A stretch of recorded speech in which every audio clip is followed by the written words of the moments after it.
Então, para John Locke, nesta condição natural, o ser humano, no estado de natureza, o ser humano tem uma vida pautada pela concórdia, pela convivência agradável, pelo exercício da liberdade e pela propriedade, fruto do processo do trabalho.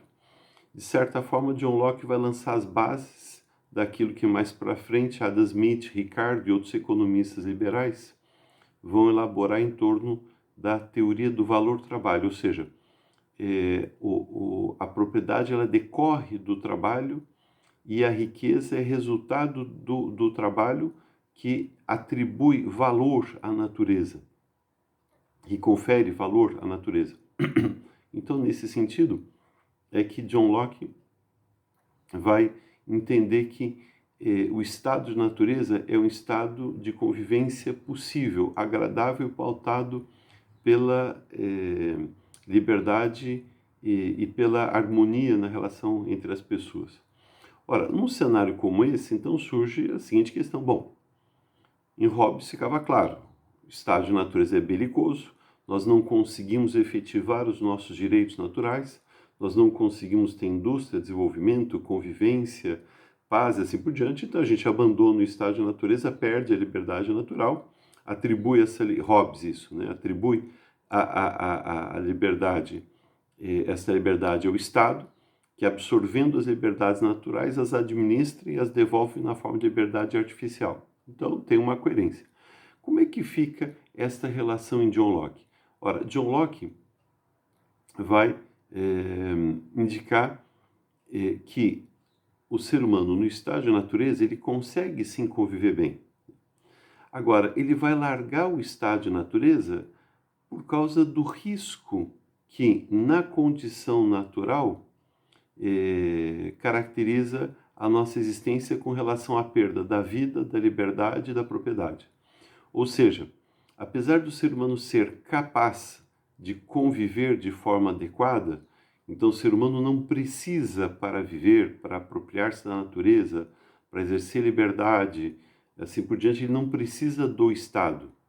Mas por conta de uma série de fatores, digamos assim, esse equilíbrio natural do estado da natureza é colocado em risco, e muitas vezes esse risco se efetiva e configura-se aí sim uma situação bélica de conflito.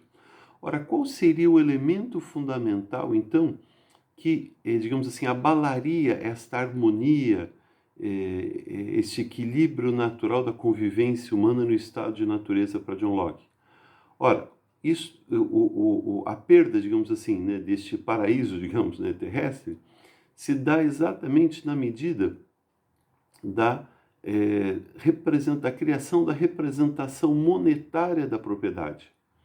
Ou seja, na medida em que o ser humano passa a representar a sua propriedade, o resultado do seu trabalho através do dinheiro, se configura um processo de acumulação da propriedade, o que não era possível, em tese, na teoria de John Locke, no estado de natureza, na condição anterior à invenção do dinheiro.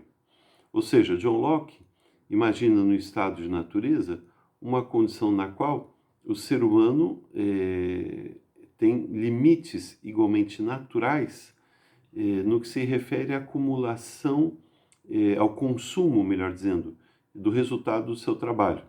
Então, não adianta a pessoa acumular, por exemplo, alimentos em excesso, porque esses alimentos vão apodrecer.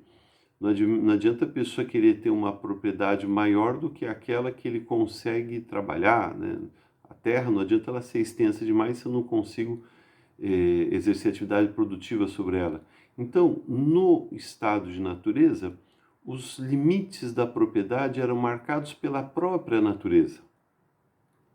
A partir do momento que nós criamos uma representação artificial da propriedade, ou seja, o dinheiro, né, o ouro, a prata, nós passamos a criar aí uma condição não natural para o desenvolvimento material. Esta condição artificial não natural, que é a criação do dinheiro, que vai gerar esse desequilíbrio. Então a gente já retorna já já para o vídeo não ficar pesado.